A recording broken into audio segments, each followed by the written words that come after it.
קמפיין שמתנהל כבר במשך שנים על אלימות המתנחלים, הוא הגיע לשיא השבוע בשני אירועים.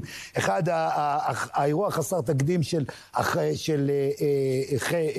החרמת חשבונות בנק, כלומר חסימת חשבונות בנק, באמצעות צו נשיאותי אמריקאי של מחלקת המדינה האמריקאית.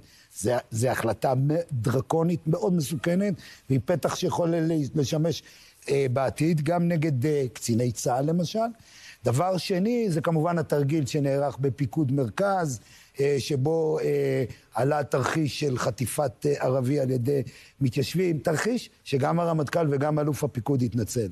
והיום נמצא איתנו כאן אלחנן גרונר מהקול היהודי, כדי לחשוף בפנינו שחלק גדול מהקמפיין הזה ומהדוח של האום, השקרים של האום, זה מבוסס על פייק, גם נתונים סטטיסטיים וגם סיפורים שמספרים את הסיפור. לחלוטין, צריך להבין שהרבה מהסנקציות שביידן מטיל בעצם מבוססות על נתונים של האום, של אוצ'ה, הסוכנות שסופרת כביכול את החיכוך בין ישראל לפלסטינים. ודוקטור מיכאל וולפוביץ' מהפקולטה למשפטים באוניברסיטה העברית, קרימינולוג, מקבל מהאום בתקופה האחרונה את הנתונים האלה, מבקש אותם, הוא חוקר את הנושא של הטרור. כן. וכשאנחנו מנתחים, אנחנו מגלים שיש 5,656 אירועים שהאום טוען של אלימות ישראלים כנגד פלסטינים, בין השנים 2016 ל-2022, וכשאתה צולל פנימה לכל התתי קטגוריות ולכל הפרטים של set violence, של אלימות המתנחלים, מתגלה תמונה מדהימה. בראש ובראשונה, הדבר באמת הכי פשוט, אין מילים לתאר אותו, זה שפיגועים שערבים מבצעים כנגד יהודים נספרים גם כן כאלימות של מתנחלים נגד ערבים. אני אתן דוגמה, יותם עובדיה, השם יקום דמו, תושב היישוב אדם, נרצח ב-2018, חודר מחבל לתוך היישוב, דוקר אותו. הוא נהרג, והאירוע הזה נספר כאלימות מתנחלים, כי מתנחל ירה באותו צעיר פלסטיני בתוך היישוב. בסדר, ממש ככה. אירוע נוסף של פיגוע בתחנת דלק במישור אדומים, נספר פעמיים כאלימות מתנחלים, כי ביום של הפיגוע המחבל נפצע, ולמחרת מת מפצעיו. אז האלימות, אז כאילו פעמיים, הוא מכניס פעמיים אלימות של מתיישבים נגד ערבים. בטבלאות, יום אחרי יום יש set violence, אירוע ממישור אדומים. עוד פיגוע בחוות מור בהר חברון, מחבל שחודר לבית, דוקר את אב המשפחה, גם נרשם, אני רואה שם בטבלה, ועוד אירוע חדירה ביצהר, ביישוב שאני מתגורר, שמחבל עם סכין שמגיע לשכונת מצפה יצהר וחיילים יורים בו, גם נרשם כאלימות. כאירוע של מה, נרשם עליכם? אולי הוא בא לקבל תרומת כליה, המחבל הזה. סכין ענקית. עכשיו, צריך להבין, אמר לי דוקטור וולפוביץ', זה אלימות מתנחלים, זה גם כשאין אלימות וגם כשאין מתנחלים. למה? כי 30%, תקשיב טוב, מהאירועים, הם בכלל בירושלים. 1,300 מתוכם, כמעט כולם, הם עליית יהודים או תיירים להר הבית. כל אירוע כזה נרשם כאלימות מתנחלים. מה, עליית יהודים להר הבית נרשמת כאלימות? מה מופיע בטבלאות. כן, אגב זה לפי דרישת החמאס, גם החמאס במשא ומתן דרש. זה מבוסס על הרשות הפלסטינית שרושמת את אותם אירועים. זאת אומרת, עלייה, עלית להר הבית, המורבטים ירקו אליך, הוואקף קילל אותך, זה אלימות של מתיישבים יהודים. למרות שאם אתה יכול לגור ברמת השרון, בשכונה של, כאילו, נגיד, לא יודע, אולי שזה טייס ברמת השרון, רוצה לעלות להר הבית. תייר עולה להר הבית, וזה נרשם. עכשיו, כשמורידים את כל האירועים שגם בתוך האום בעצם הם לקחו ועשו איזה רובריקות כאלה, קטגוריות שהם הרחיבו את המושג אלימות, גם את המושג מתנחלים לירושלים וגם את המושג אלימות. כלומר, אם מישהו עבר ליד יישוב, או כל כניסה לאתרי עתיקות, סבסטיה, ארמונות החשמונאים, כניסות של תיירים או מטיילים, אירוע אלימות. נחשב אלימות.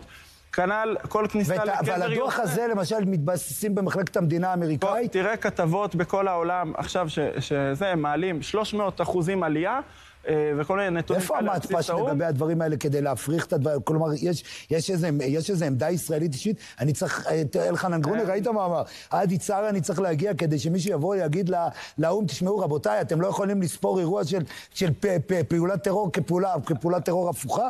זה אחד הדברים המדהימים, זה שבעצם במדינת ישראל, לצערי, לא מבינים שהדבר הזה לאן הוא מגיע, כי הדבר הזה הוא לא המתנחלים. יכול לשבת הצופה מגבעתיים, או לא יודע איפה, להגיד, טוב, יש איזה דוד חייכיסדאי באיזה גבעה. אתה במילא לא תיסע לחו"ל הרגע.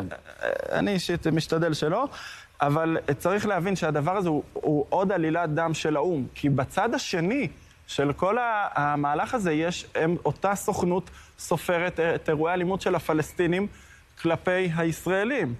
ושם הם עושים מגמה הפוכה, כלומר, הם מקטינים את זה 10 מונים, כן, 100 שנים, 2016 ל-2022, כן. הם סופרים 1,935 אירועים בלבד. כן. עכשיו תראים, ב-2019 עד 22, כן, כמעט חצי מהתקופה, צה"ל סופר מעל 25,000 אירועים. עכשיו, פה זה פיגועים של ממש, ירי, דקירות, מטענים, בקבוקי תבערה, אבנים. לא מתנחל הלך, פלסטיני הלך ליד יישוב יהודי.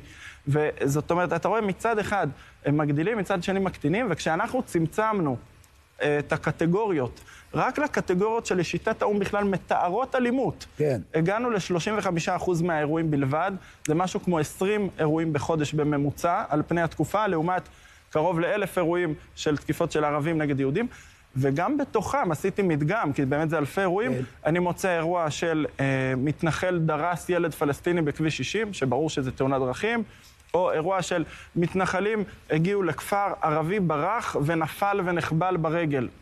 כל מיני אירועים שהם או חיכוך או לא ברור מה היה בהם בדיוק, וזה פשוט עלילה, וזה בדרך, כי אותו דבר הם עושים, צה"ל הורג ילדים, אותו דבר הם עושים... כן, זה יגיע לצד, מי שחושב שזה יישאר רק בגבעונים, הוא טועה, כי ברגע שהפטנט עובד פעם אחת, אחר כך מנצלים אותו עוד. עכשיו תן לי שאלה, מי נותן להם את החומרים האלה?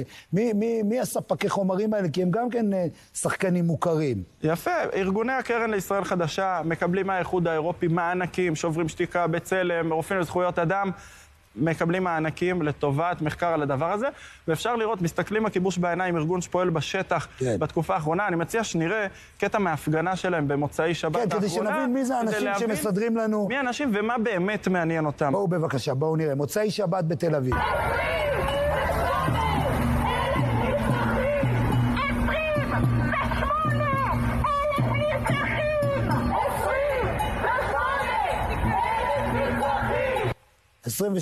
הם צועקים שם, גלנט, כמה הרגת היום, אמירות כאלה. בסוף מה שמעניין אותם זה להעמיד חיילי צה"ל לדין בהאג. הם אותם גורמים בדיוק שמעבירים דוחות להאג, והמתנחלים הם בדרך. סנקציה קודם כל על נערי הגבעות, על בעלי החוות, ואחר כך נגיע לפי רצונם, נקווה שלא, אם נתעורר, לחיילי צה"ל. אני לחלוטין משכנע שוב, פטנט שעובד פעם אחת, ממשיכים לנצל. אלחנן גרונר, הקול היהודי, תודה רבה על התחקיר הזה.